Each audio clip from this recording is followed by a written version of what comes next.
ಈ vitamin E ತಯಾರಾಗೋದು 7 ಬೇರೆ ಬೇರೆ ಸಂಯುಕ್ತಗಳಿಂದ. ಆಲ್ಫಾ ಟೋಕೋಫೆರಾಲ್ಗಳಿಂದ.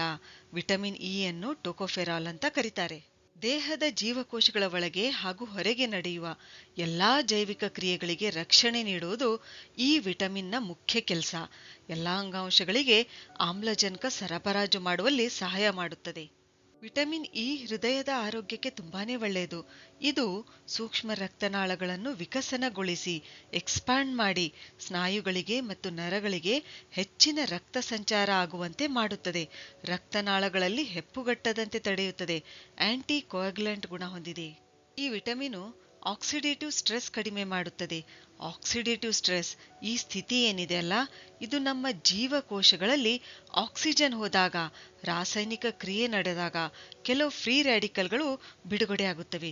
ಈ ಫ್ರೀ ರ್ಯಾಡಿಕಲ್ಗಳು ನಮ್ಮ ಜೀವಕೋಶಗಳನ್ನು ಹಾನಿ ಮಾಡುತ್ತವೆ.